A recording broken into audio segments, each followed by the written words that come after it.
Good morning student. आज हम पढ़ेंगे 10th क्लास साइंस का chapter 8 how do organism reproduce का नेक्स्ट पार्ट, जीव जन कैसे करते हैं का नेक्स्ट पार्ट पढ़ेंगे अपन। रिप्रोडक्टिव हेल्थ, ठीक है, जन्निक स्वास्थ्य।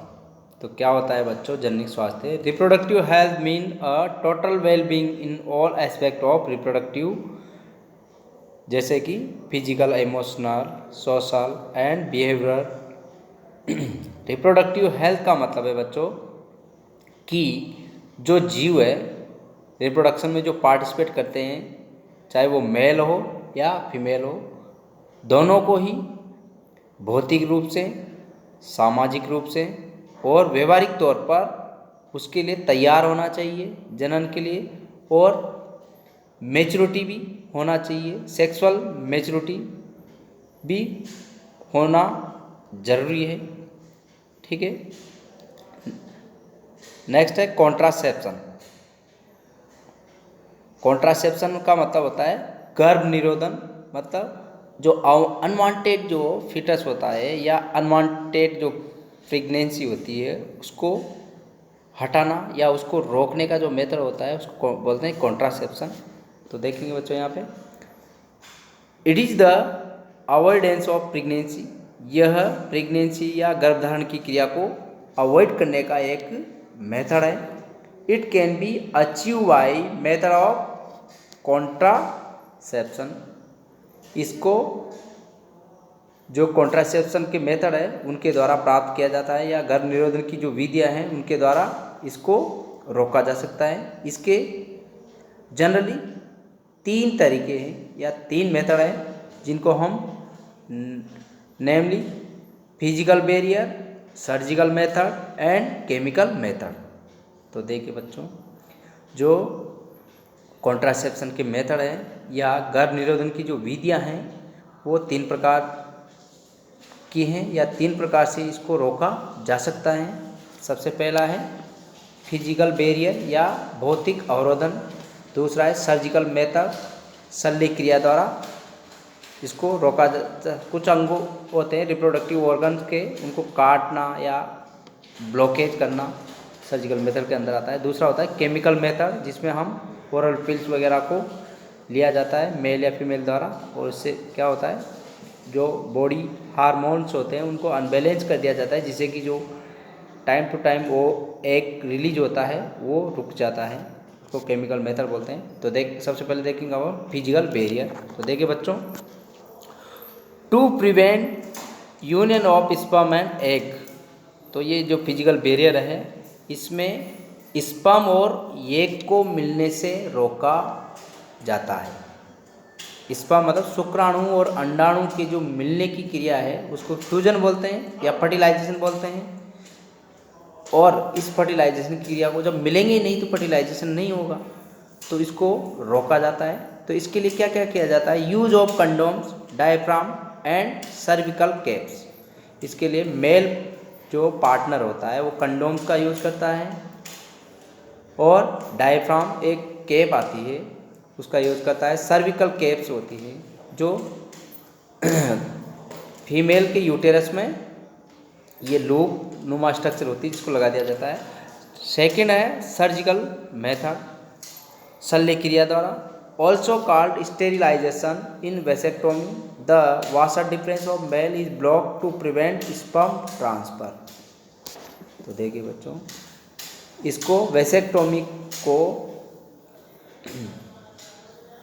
भी बोलते हैं, वेसेक्टोमी, या इसको नर पुरुष या पुरुष नसबंदी के नाम से भी जानते हैं। और इसमें जो मेल की वासा डिफरेंस होती है या शुक्रवाहिनी है उसमें जो स्पर्म का ट्रांसफ़र होता है उसको रोका जाता है। इसके लिए या मेल की वासा डिफरेंस को बांध दिया जाता है या शल्य क्रिया द्वारा काट दिया जाता है, ठीक है, काट करके बांध दिया जाता है, तो इसको बोलते हैं वेसेक्टोमी। और फीमेल में जो यूज होता है उसको ट्यूबेक्टोमी नाम दिया गया है। तो देखिए, in tubectomy the fallopian tube of female is block to prevent egg to reach uterus.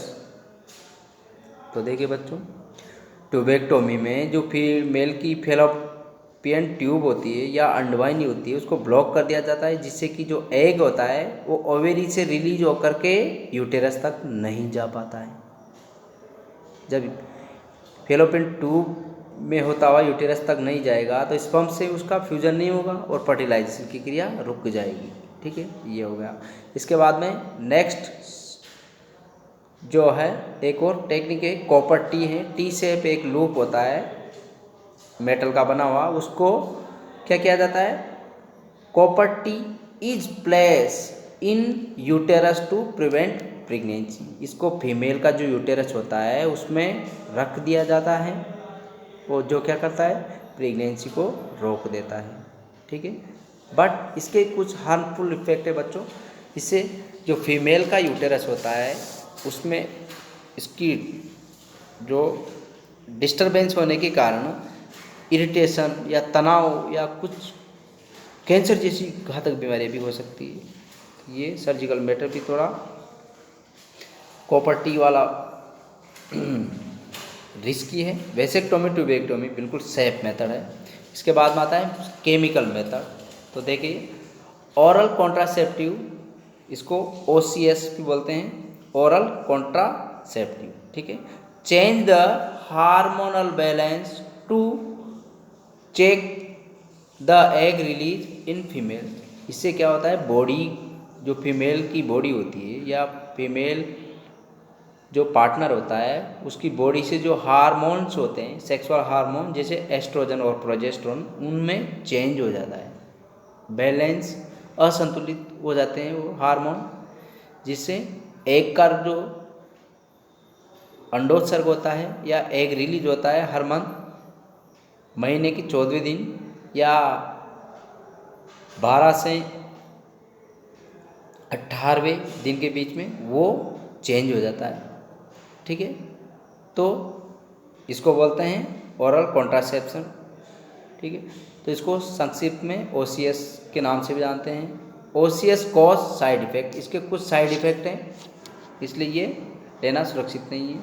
Next, healthy society need a balance sex ratio that can be achieve by educating the people to avoid malpractice like female foeticide and prenatal sex determination.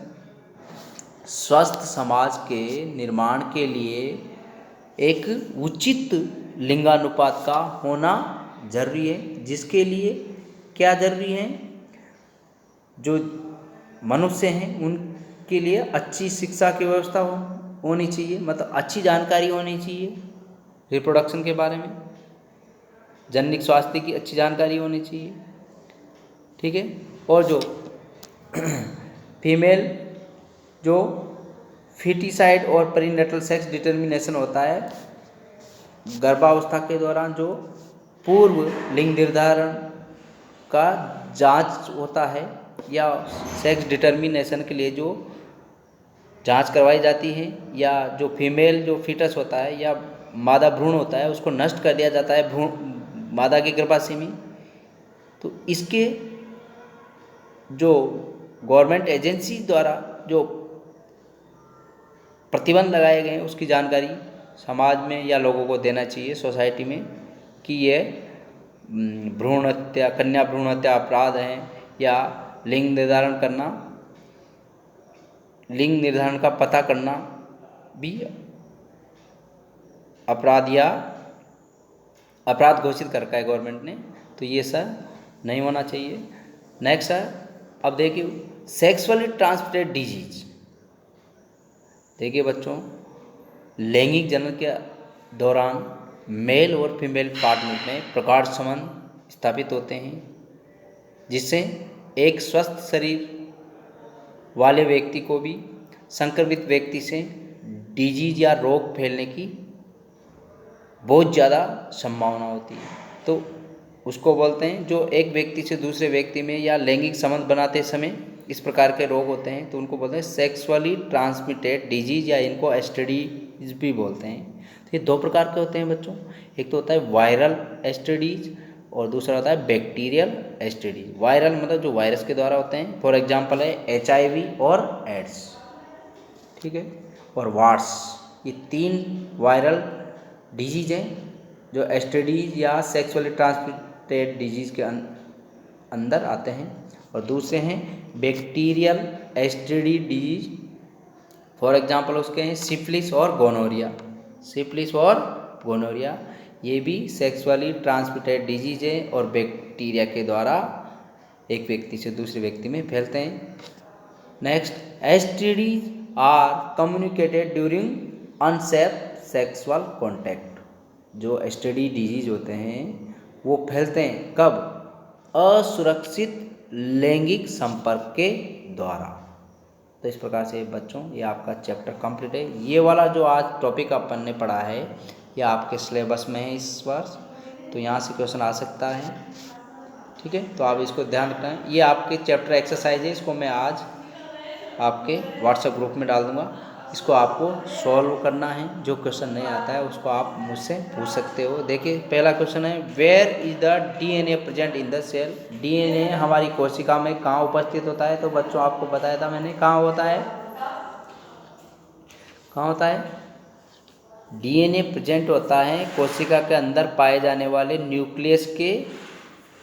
Nucleus में, और nucleus में भी chromosomes के अंदर, ठीक है ना। DNA present in the cell in chromosomes, ठीक है ना। सेकंड क्वेश्चन है, व्हाट इज बाइसेक्सुअल या हर्मेफ्रोडाइट या द्विलिंगी क्या होते हैं या उभयलिंगी क्या होते हैं? जिनमें क्या होता है, दोनों ही मेल और फीमेल सेक्स ऑर्गन एक ही जीव में पाए जाते हैं, उसको बाइसेक्सुअल बोलते हैं। ये लोअर एनिमल्स में और ज़्यादातर प्लांट्स में पाए जाते हैं, ठीक है ना। जैसे प्लांट्स में किसको देखा था अपन ने? मस्टर्ड और हिबिस्कस, गुड़हल का फ्लावर और सरसों के फूल में इस प्रकार के बाइसेक्सुअल होते हैं। Right suitable condition necessary for seed germination. Seed germination या बीज अंकुरण की जो सूटेबल कंडीशन होती है उसके लिए क्या क्या आवश्यक है? तो आपको पता है बच्चे, लो टेम्परेचर, ह्यूमिडिटी, है ना, उचित नमी और तापमान भी कम होना चाहिए इस, ठीक है। तो इस प्रकार से ये क्वेश्चन का आप आंसर लिख सकते हो। फोर्थ क्वेश्चन है, right the function of the secretion of seminal vesicle and prostate gland. Seminal vesicle और प्रोस्टेट ग्लैंड जो होते हैं, प्रोस्टेट ग्रंथि और सेमाइनल वेसाइकल मतलब शुक्राशय का जो सिक्रीशन या स्त्राव होता है उसका फंक्शन क्या है? तो ये दोनों का स्त्राव मिल करके बच्चों आपने पढ़ा था क्या बनाते हैं? सीमन। क्या बनाते हैं? सीमन, ठीक है। Next, name the part of female body in which the egg is fertilize. Female के उस भाग का नाम बताना है या फीमेल बॉडी के उस पार्ट का नाम बताना है जहाँ पे एग का फर्टिलाइजेशन होता है, तो उसका नाम आ जाएगा बच्चों ओविडक्ट या फेलोपियन ट्यूब। ओविडक्ट मतलब अंडवाहिनी, और अंडवाहिनी को ही फेलोपियन ट्यूब भी बोलते हैं बच्चों। तो आपको इसका आंसर क्या आएगा? Fallopian tube. 6th question, name the chemical method to prevent the pregnancy. Chemical method का नाम लिखना है जो प्रेगनेंसी को रोकता है। तो केमिकल मतलब रसायन को अनबैलेंस करके, तो ओरल पिल्स वगैरह जो ली जाती है, मालाडी वगैरह इस प्रकार की टैबलेट, ठीक है ना, ओरल पिल्स, आंसर इसका आ जाएगा, ठीक है। नेक्स्ट अपन नेक्स्ट टर्न पे देखेंगे, ठीक है बच्चों। ये आपका चैप्टर कंप्लीट है। आपको एक्सरसाइज सॉल्व कर